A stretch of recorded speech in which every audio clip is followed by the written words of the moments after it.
Packaged foods. ఈ packaged foods అన్నవి ఒక రెవల్యూషన్.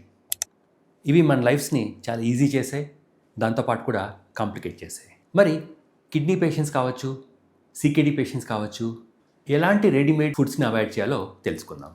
ఈ రెడీమేడ్ ఫుడ్స్లో ఒక్కొక్క సర్వింగ్కి మోర్ దెన్ 800 మిల్లీగ్రామ్స్ దాకా సోడియం ఉంటుంది. ఈ సోడియం లోడ్ కిడ్నీ పేషెంట్స్కి చాలా ఎక్కువ. అందుకే కొన్ని రకాల రెడీమేడ్ ఫుడ్స్ని కిడ్నీ పేషెంట్స్ అవాయిడ్ చేయాల్సి వస్తుంది. ఇందులో నెంబర్ 1 పాయింట్ వచ్చి ఇన్స్టెంట్ సూప్ మిక్సెస్. సూప్ మిక్సెస్లో సోడియం కంటెంట్ చాలా ఎక్కువగా ఉంటుంది. సోడియంతో పాటు ప్రిజర్వేటివ్స్ ఉంటాయి, పొటాషియం కూడా ఉంటాయి. రెండవది, కిడ్నీ పేషెంట్స్ అవాయిడ్ చేయాల్సింది రెడీమేడ్గా దొరికే కర్రీ పేస్ట్స్.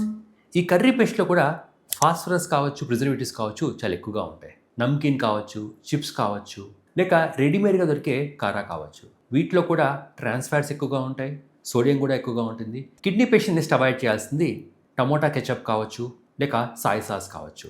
ఈ సాసెస్లో కావచ్చు, కెచప్లో కావచ్చు, ఆల్మోస్ట్ ఒక టీ స్పూన్లో 800 to 1000 మిల్లీగ్రామ్స్ దాకా సోడియం ఉంటుంది. ఇది కూడా కిడ్నీ పేషెంట్కి మంచిది కాదు. కిడ్నీ పేషెంట్స్ అవాయిడ్ చేయాల్సిన లాస్ట్ రెడీమేడ్ ఐటమ్ వచ్చి బేకరీ ఐటమ్స్. ఈ బేకరీ ఐటమ్స్లో కూడా కనపడని సోడియం ఉంటుంది, ఫాస్ఫేట్ ఉంటుంది, అన్హెల్తీ ఫ్యాట్స్ ఉంటాయి. దేర్ఫోర్ కిడ్నీ పేషెంట్స్ అందరూ కూడా అప్పుడప్పుడు తీసుకోవచ్చు, కానీ రెగ్యులర్గా మాత్రం ఈ పైన చెప్పబడ్డ రెడీమేడ్ ఫుడ్స్ని కంపల్సరీ అవాయిడ్ చేయాల్సి వస్తుంది.